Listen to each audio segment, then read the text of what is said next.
Hola, en esta sesión vamos a hablar de la exploración física del acceso vascular. Como sabéis, la guía del Grupo Español Multidisciplinar del Acceso Vascular recomienda que en las unidades de diálisis existan protocolos de monitorización y vigilancia de nuestros accesos vasculares.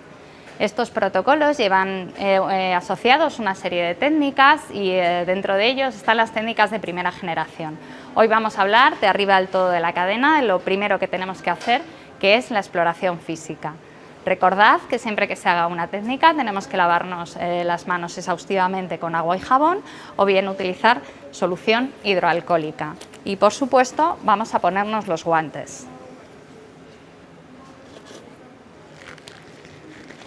La exploración física es una técnica fácil que podemos hacer diariamente en la sesión de enfermería porque requiere poco tiempo, es una técnica que no necesita instrumentalización, que vamos a hacer con nuestros sentidos y que nos va a aportar una información muy valiosa a la hora de analizar nuestros accesos vasculares. Vamos a hacer inspección, auscultación y palpación.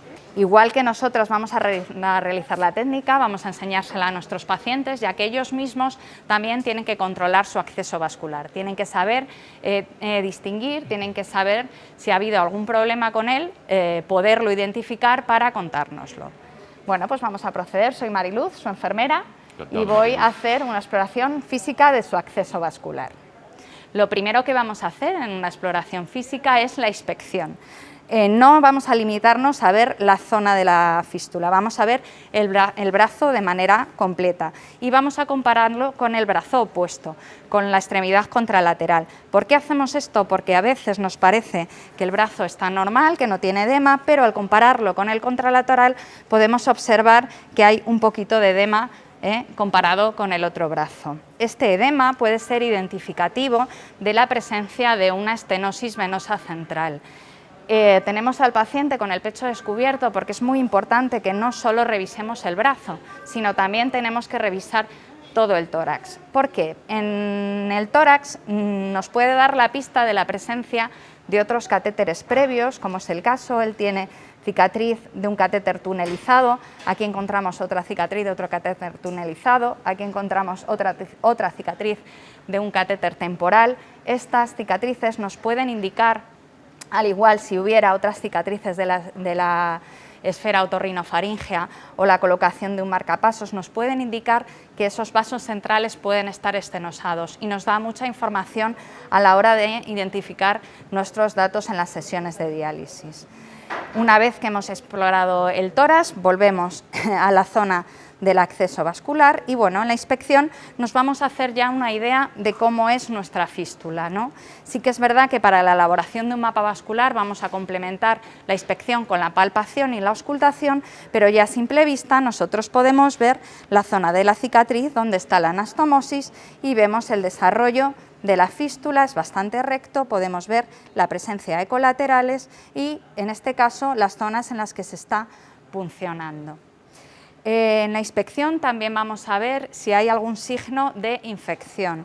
Pueden ser infecciones superficiales, aquí podemos ver un resto de una punción que se ha infectado un poquito. Este tipo de infecciones no suele suponer mayor problema porque se puncionan en otras zonas, se dejan descansar y se resuelven normalmente, pero sí que es verdad que hay veces que las infecciones van a ser más profundas, van a requerir que el paciente tome tratamiento antibiótico sistémico, incluso en ocasiones hay compromiso del acceso vascular y hay que cerrar la fístula. ¿Qué más vamos a valorar? Aparte de las infecciones, vamos a valorar la presencia de aneurismas, como es el caso. Este paciente está puncionándose en área y tiene 2 aneurismas. Tenemos que ver, es muy importante, que estos aneurismas no estén a tensión. No es el caso, pero hay veces que los aneurismas a tensión se ve que la piel está muy fina.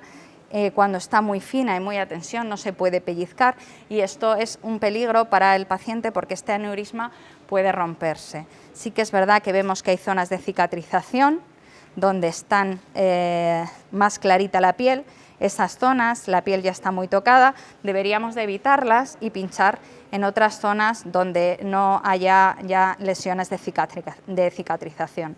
Siempre y cuando haya aneurismas, recordad que no se puncionan en la zona apical, se van a puncionar en el caso de no poder desarrollar otras zonas, como es en este caso, que tenemos por aquí colateral y otras zonas de punción, vamos a puncionar si es necesario en la zona basal y, por supuesto, intentando evitar las zonas en las que encontramos lesión. Aparte de los aneurismas, vamos a ver también la coloración de la piel. Es muy importante, igual que cuando valorábamos el edema, compararlo con la mano contraria, porque en este caso tenemos la misma coloración, está caliente, las dos manos, está con una buena coloración rosácea, pero hay veces que en los pacientes mayores nos parece que está fría, que está cianótica, y cuando comparamos con el otro lado vemos que está igual y puede ser por un problema de riego de ese paciente concreto. En este caso no hay signos de robo. El signo de robo, como os he dicho, es la aparición de la piel blanca, cianótica y fría. Tenemos que buscar la presencia de pequeñas lesiones que puedan indicarnos que está empezando a haber falta de riego. Suelen aparecer en el lecho ungueal de las uñas pequeñas manchitas negras que tenemos que estar pendiente de localizar, ¿no? Y preguntar al paciente si tiene dolor cuando le tocamos, que suelen ser los primeros signos de robo. Bueno, a la hora de seguir con la inspección vamos a recordar los tipos de estenosis. Vamos a tener dos tipos de estenosis, las que están cerca de la anastomosis, que en este caso está aquí. Estas son las llamadas justanastomóticas o inflow, se llaman así porque están como a 2-3 centímetros de la anastomosis, pueden afectar bien a la arteria aferente, la que dona de sangre, o bien a la vena que recoge la sangre, la vena eferente. En este tipo de estenosis se suele ver muy bien a simple vista porque la vena no se desarrolla apenas. No es el caso, nuestro paciente tiene muy buen desarrollo vascular a pesar de que su fístula lleva solo año y medio. En ese tipo de estenosis inflow la vena se desarrolla muy poquito, además enseguida las diagnosticamos porque da muy poquito flujo en la bomba, las presiones arteriales son muy bajas, se colapsa constantemente, con lo cual nos cuesta poco identificarlas. Cuando la estenosis está en la parte fuera de la fístula, bien en el tramo distal o bien en un vaso central, hablamos de estenosis outflow.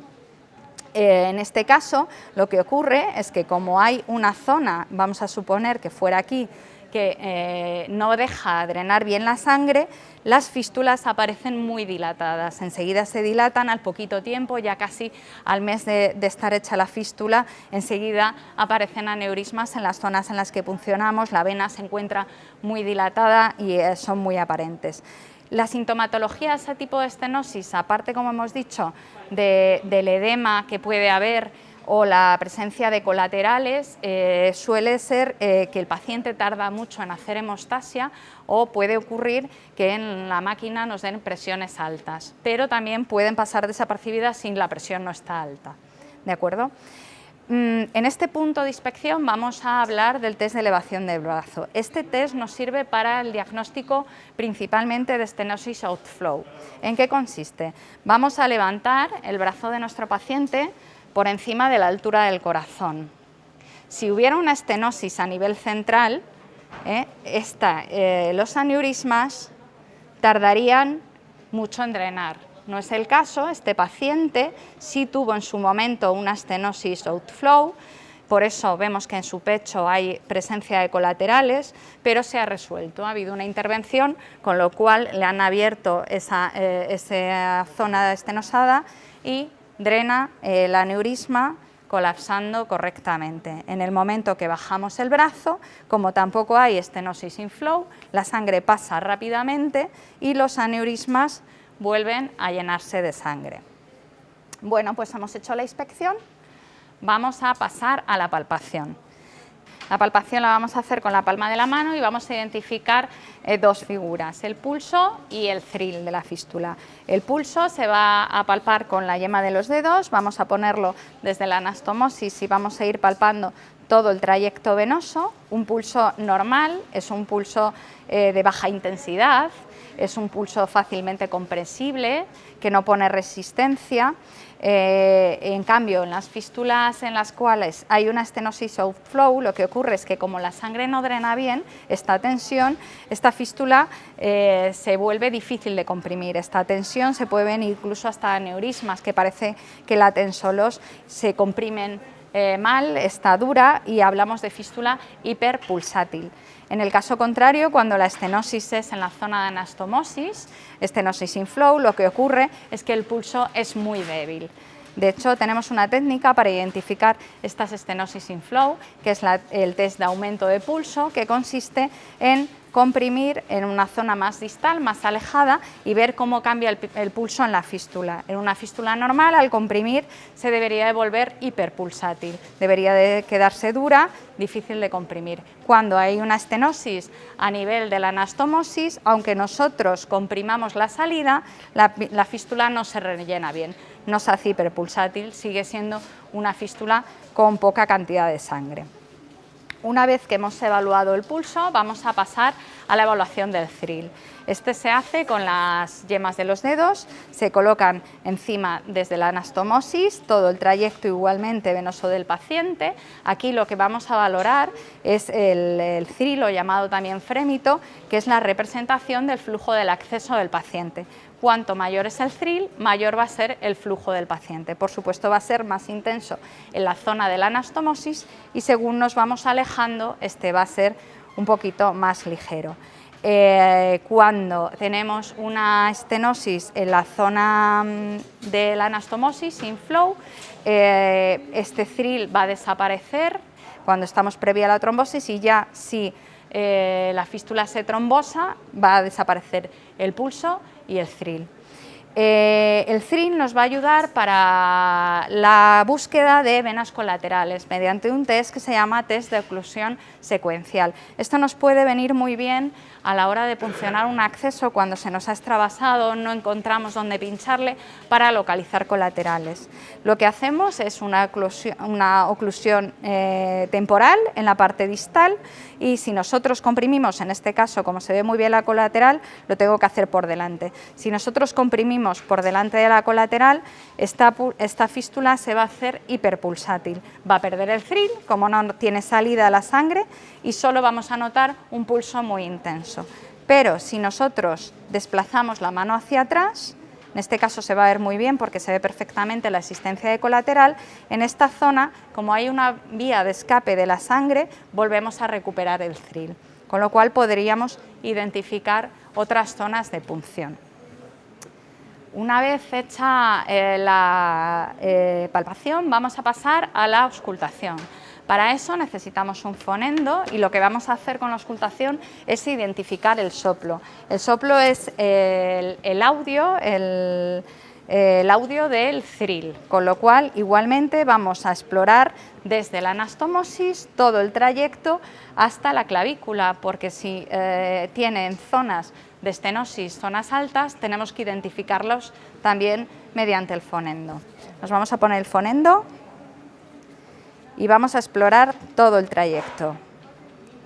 En una fístula normal, el soplo es continuo y suave, en el cual se oye el componente sistólico y diastólico.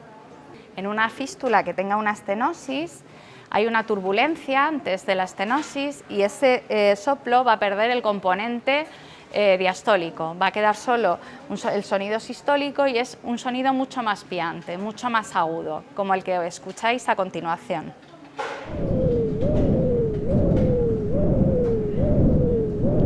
Realmente son sonidos muy diferentes. En el momento que se escucha una estenosis, ya es un sonido que identificamos perfectamente, no se nos olvida, entonces son fácilmente de identificar. Bueno, y con esto hemos acabado la exploración física. Recordad que cualquier tipo de técnica ha de quedar registrada en la historia clínica del paciente. Si se identifica cualquier problema, hay que comunicarlo al equipo multidisciplinar para valorar completar el diagnóstico con otro tipo de técnicas de primera o segunda generación. Esto es todo, muchas gracias.